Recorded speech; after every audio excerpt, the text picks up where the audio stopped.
साहबंदगी साहबंदगी साहबंदगी। मेरे माताजी व पिताजी धार्मिक प्रवृत्ति के थे।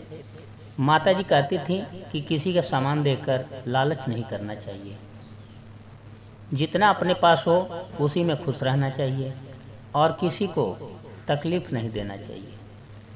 पिताजी सुबह सुबह चिट्टियों को आटा और गुड़ अवश्य खिलाया करते थे और मुझे भी खिलाने के लिए कहते थे।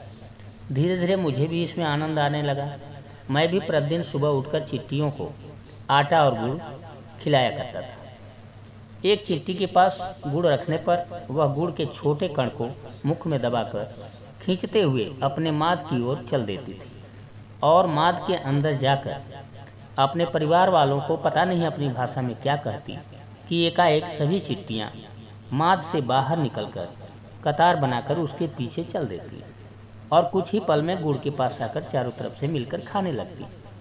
यह देखकर मुझे बहुत खुशी होता और मैं मन ही मन सोचने लगता कि इस छोटी सी चिट्टियों में कितना प्रेम है और एक हम लोग हैं कि किसी के सामान को छीनकर अकेले खाने की कोशिश करते हैं। मेरे बचपन की बात है। मेरे घर के उत्तर तरफ एक बहुत बड़ा गड्ढा है जिसमें कुछ बच्चे कटिया लगाकर मछली पकड़ रहे थे। मैं भी तो बच्चा ही था। देखा तो मेरे अंदर भी मछली पकड़ने की इच्छा होने लगी। मैं गांव की दुकान से एक कटिया खरीद कर लाया और बांस की एक पतली छड़ी में धागा बांधकर कटिया को उस धागे में बांध दिया और कटिया के 1 फुट ऊपर एक छोटी सी पतली लकड़ी का संकेतक बांध दिया, जिससे पानी के ऊपर पता चले कि कटिया में लगे आटे की गोली को मछली खा रही है तो कटिया को खींचा जा सके। इसके बाद कटिया को साथ लेकर उछलते कूदते मैं गड्ढे के किनारे पहुंचा और कटिया में आटा की गोली लगाकर गड्ढे में फेंक दिया। कुछ देर के बाद पानी के ऊपर तैरते हुए लकड़ी के संकेतक में कंपन होने लगा। मैं समझ गया कि मछली कटिया में पकड़ रही है। मैं छड़ी को पकड़े हुए संकेतक को बड़े ध्यान से देख रहा था। एकाएक संकेतक गायब हुआ। मैं छड़ी को तेजी से झटके के साथ ऊपर खींचा। एक छोटी मछली कुछ दूर पर जाकर गिरी और छटपटाने लगी। मैं दौड़कर उसे उठाया और पानी भरे बर्तन में डाल दिया। वह उसमें तैरने लगी। मैं कटिया में पुनः आटा की गोली लगाकर गड्ढे में फेंक दिया और कुछ देर तक संकेतक की ओर देखता रहा। यह क्या था? संकेतक एकाएक गायब हो गया।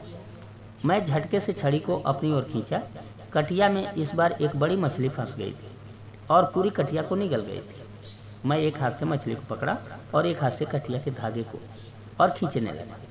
मछली खूब तेज छटपटाई और मेरे हाथ से छूट गई। मैं मछली को दोबारा कस के पकड़कर कटिया के धागे को पूरी ताकत से खींचा। कटिया उसके गले के अंदर से मांस के साथ बाहर आ गई और उसके मुंह से खून निकलने लगा।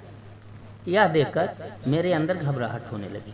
मैं सोचने लगा कि यह कटिया अगर मेरे गले में फंस जाए और कोई खूब तेज बाहर की ओर खींचे तो कितना दर्द होगा। मेरे परिवार के जैसे इनका भी परिवार है। जिस तरह मेरे माता पिता व भाई बहन मुझे न पाकर परेशान हो जाते हैं, उसी प्रकार इनके भी परिवार वाले परेशान होते होंगे।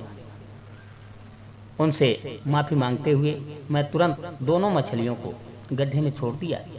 दोनों मछलियां धन्यवाद देते हुए पानी में छलछलाती हुई समा गईं। उसके बाद मैं कटिया को तोड़कर वहीं फेंक दिया। प्यारे मित्रों, सभी जीव समान हैं, कोई छोटा बड़ा नहीं है। सबका दर्द एक ही जैसे होता है, जिसको एहसास करना चाहिए।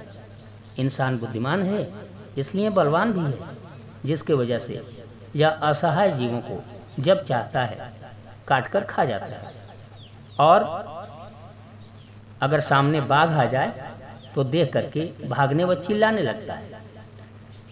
अपना जान बहुत प्यारा लगता है। इंसान कितना बेरहम है, खुद जीना चाहता है और असहाय पशु पक्षियों को मारते हुए थोड़ा भी देर नहीं लगाता। मुझे उम्मीद है कि इस पर अवश्य विचार करेंगे और असहाय पशु पक्षियों को चैन से जीने में सहयोग करेंगे। कुविचारी व्यक्ति को मेरी बात वैसे ही खराब लगेगी जिस प्रकार शराबी को शराब पीने से मना करना। साहबंदगी साहबंदगी साहबंदगी।